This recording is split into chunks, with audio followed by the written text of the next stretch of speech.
Hi hello नमस्कार, मी शोभा तुम्हा सर्वांच्या आजच्या या नवीन रेसिपीमध्ये स्वागत करत आहे।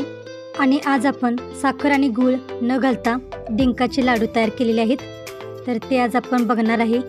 तर पहिल्यांदा आपण साखर घालूनही डिंकाचे लाडू तयार केलेले आहेत आणि साखर न घालताही डिंकाचे लाडू तयार केलेले आहेत। मेथीचे लाडूही आपण तयार केलेले आहेत, तेही आपण चॅनलवरती अपलोड केलेले आहेत। आणि आज आपण साखर आणि गूळ न घालता पौष्टिक असे डिंकाचे लाडू तयार केलेले आहेत, ते आज आपण बघणार आहे। पण चॅनलला तुम्ही अजून सबस्क्राईब केले नसेल तर चॅनलला सबस्क्राईब करा आणि शेजारील बेल आयकॉन क्लिक करा, म्हणजे मी पाठवलेली नोटिफिकेशन तुम्हाला वेळेवरती पोहोचत राहील। तर आज आपण पौष्टिक असे डिंकाचे लाडू तयार केलेले आहेत, ते आज आपण बघणार आहे। डिंक लाडू तयार करण्यासाठी आपण गरम कढईमध्ये तूप गरम करून घेत आहे। डिंक आपण घेतलेला आहे, तो आपण डिंक थोडा थोडा घालून आपण तुपामध्ये परतून तळून घेणार आहे। थोडा थोडा डिंक आपण तुपामध्ये घालून तळून घेतलेला आहे। त्याच तुपामध्ये आपण आता काजू बदाम तळून घेत आहे।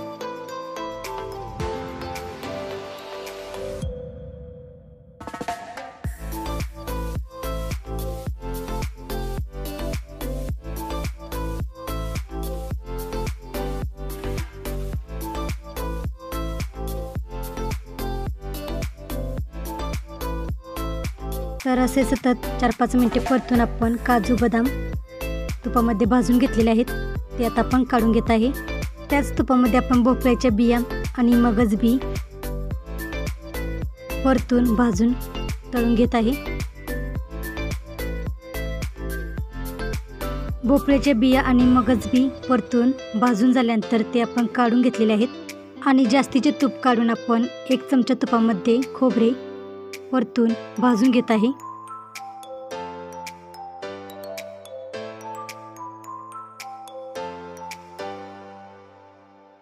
तर असे खोबरे सतत परतून आपण लालसर होईपर्यंत भाजून घेतलेले आहे, ते काढून आता आपण त्याच कढईमध्ये 4 चमचे मेथीदाणे घेतलेले आहेत, तेही आपण परतून भाजून घेत आहे। खारीक पावडर पण आपण परतून भाजून घेत आहे।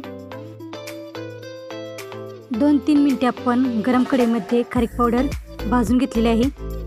त्याच कढईमध्ये आपण 1 चमचे तूप घालून 1 वाटी आपण खजूर घेतलेला आहे, तोही आपण 2-3 मिनिटे परतून घेत आहे। खजूरमधील बिया आहेत त्या आपण काढून टाकलेल्या आहेत। थोड्याशा तुपावरती 2 मिनिटे आपण खजूर परतून घेत आहे। तर आजच्या डिंक लाडूमध्ये आपण गूळ आणि साखर दोन्हींचाही वापर करत नाही, तर आज डिंक लाडू तयार करण्यासाठी आपण खारीक आणि खजूर वापरत आहे।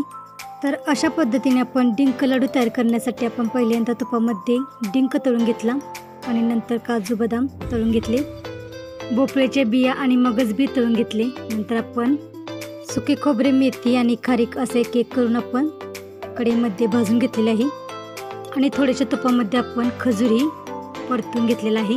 तुम्ही यामध्ये तुमच्या आवडीनुसार सुकामेवा डिंक लाडू तयार करण्यासाठी घेऊ शकता। यामध्ये तुम्ही अजून पिस्ता आणि मनुके डिंक लाडू तयार करण्यासाठी घेऊ शकता। तर यामध्ये मी अजून 1 वाटी भाजकी डाळ, भाजकी चणा डाळ 2-3 मिनिटे कढईमध्ये परतून भाजून घेत आहे। तर पहिल्यांदा आपण मेथी आणि खोबरे मिक्सरच्या भांड्यामध्ये घेऊन बारीक करून घेणार आहे। मेथीची भाजी तर आपण खातो, पण मेथीचे दाणे असे खाण्यामध्ये सहसा येत नाहीत, त्यामुळे मी असे भाजून लाडूमध्ये घालत असते। मेथीचे लाडूची रेसिपी आपण चॅनलवरती अपलोड केलेली आहे, तर त्या पद्धतीने मेथीचे लाडू खूप छान पद्धतीने तयार होतात।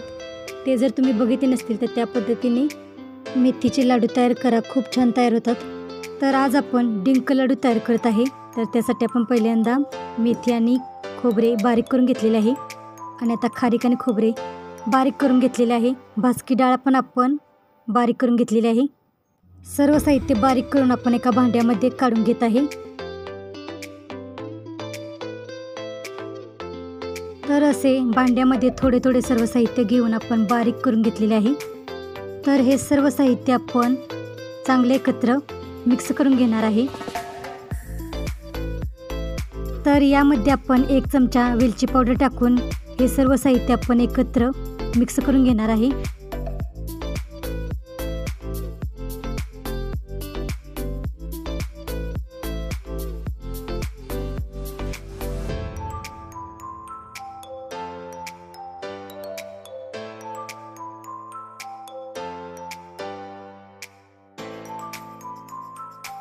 डिंक, खारीक, खोबरे सर्व साहित्य आपल्याला चांगले एकत्र मिक्स करून घ्यायचे आहे।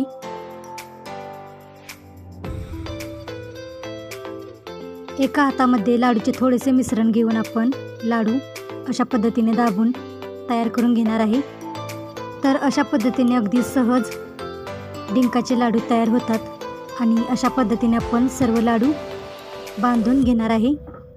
तर जास्त मोठा पण आपण लाडू बांधणार नाही, तर असे छोटे लाडू आपण बांधून घेणार आहे। तर अशा पद्धतीने आपण सर्व डिंकाचे लाडू बांधून घेणार आहे। तर अशा पद्धतीने आपण सर्व डिंकाचे लाडू तयार करून घेतलेले आहेत आणि हे एकूण 50 लाडू तयार झालेले आहेत। तर आजची ही डिंक लाडू रेसिपी तुम्हाला कशी वाटली ती कमेंट बॉक्समध्ये सांगा आणि अजून चॅनेलला सबस्क्राईब केले नसेल तर चॅनेलला सबस्क्राईब करा आणि शेजारील बेल आयकॉन क्लिक करायला विसरू नका, म्हणजे मी पाठवलेली नोटिफिकेशन तुम्हाला वेळेवरती पोहोचत राहील। आजची ही रेसिपी कशी वाटली ती कमेंट बॉक्समध्ये नक्की सांगा आणि वेळात वेळ काढून रेसिपी पूर्ण बघितल्याबद्दल धन्यवाद।